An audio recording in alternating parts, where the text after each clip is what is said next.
Ukrainian President Volodymr Zelenskyy asked his parliament to extend the martial law that will effectively cancel Ukraine's election scheduled for October.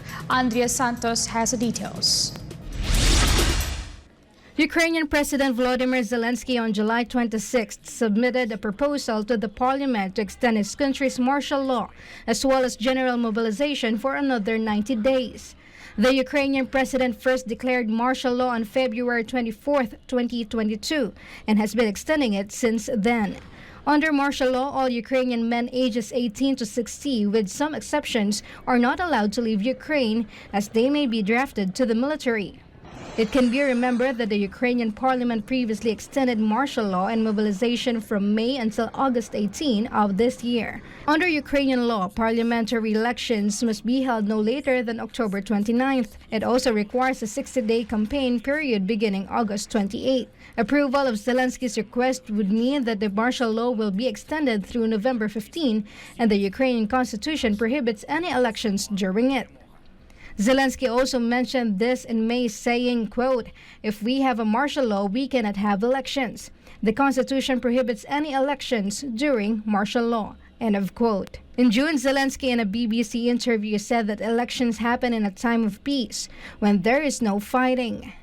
While many allies support Zelenskyy, some of them have been critical of the possible cancellation of polls.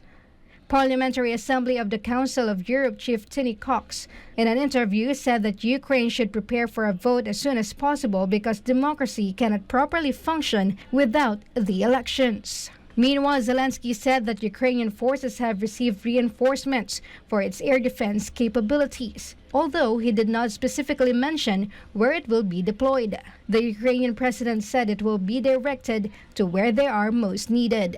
Zelenskyy did not also disclose the type of air defense support given to Ukraine. It can be remembered that on July 23rd, the Ukrainian president said that Western allies are preparing for new military aid packages, including air defense equipment, and the aid was to be discussed at a meeting between NATO and Ukraine on July 26th. Reporting, this is Andrea Santos, SMNI News. Some experts express that U.S. interest rate hike brings a negative impact on the real economy. Andrea Santos reports. Some experts believe that the Federal Reserve has raised interest rates many times since last March to combat soaring inflation in the United States, causing severe negative effects on the real economy. The Federal Reserve of the United States hiked its benchmark interest rates by 25 basis points on Wednesday to a range of 5.25 to 5.5%, the highest level in more than 2 decades, as it stepped up its fight against inflation. It is the Fed's 11th rate hike since the start of its aggressive rate hiking cycle in March 2022, raising the federal funds rate to its highest level since early 2001. According to the most recent economic indicator, the U.S. Consumer Price Index dropped to 3% year-on-year in June, the slowest since March 2021, but still above the central bank's goal range of 2%, implying that more policy action may be required. 美联储制定它的货币政策主要是根据经济数据的观测。目前来看呢，通胀率仍然是处在高位，虽然说它的下行通道已经比较稳固，美联储的紧缩政策，美国的经济会受到比较大的压力，特别是失业率和经济增长，大家还是表示了比较大的担忧。From December to May, the M2 money supply in the United States dropped for 6 months in a row. Also in the first quarter of this year, the annualized growth rate of the U.S. GDP has decreased to 2%. Furthermore, domestic private investment declined 8.05% year-on-year. Industrial and commercial loans in the country fell for 3 months in a row from March to May. Now the impact of rising interest rates is being seen in all sectors of the U.S. economy. 美国最新的私人投资已经开始出现了一些明显的下降。与此同时呢，商业银行的这种工商业信贷也出现了明显的下降。居民家庭按揭贷款的呢，这种还款的压力随着利率的上升正在逐渐的增加，所以未来可能会对于房地产市场和美国的居民消费逐渐产生的一个向下的一个压力。实际上，美国经济正在逐渐的转向经济增速逐渐下降这样一个新的一个趋势。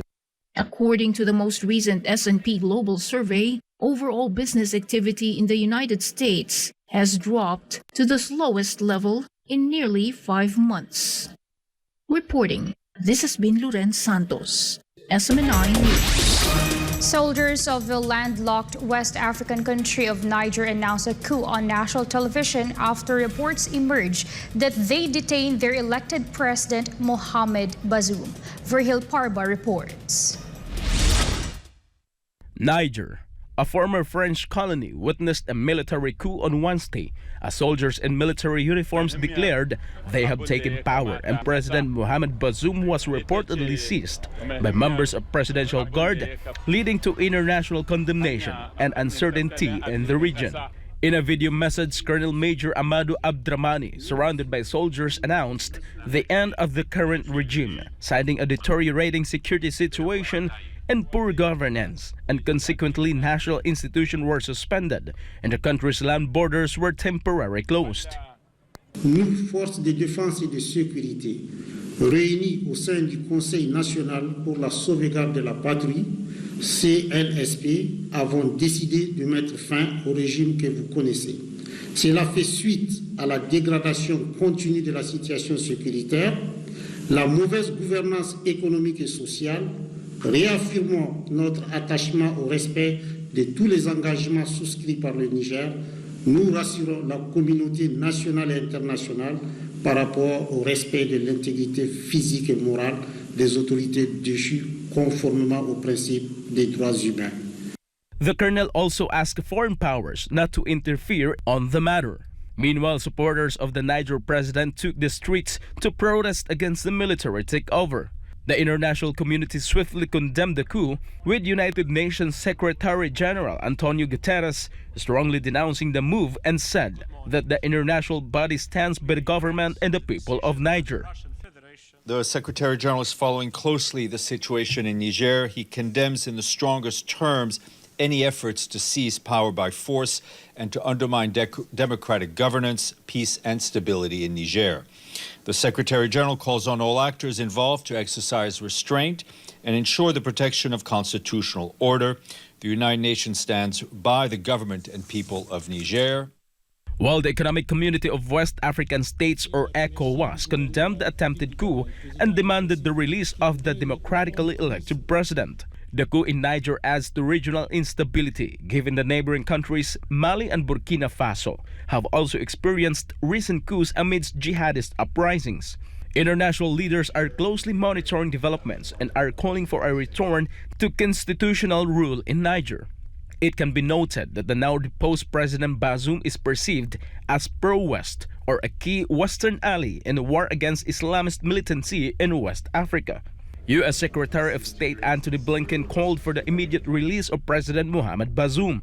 As of now, the situation remains unclear and President Bazoum's whereabouts are unknown, with the presidential complex sealed off by the Presidential Guard. This has been Virgil Parba, SMNI News.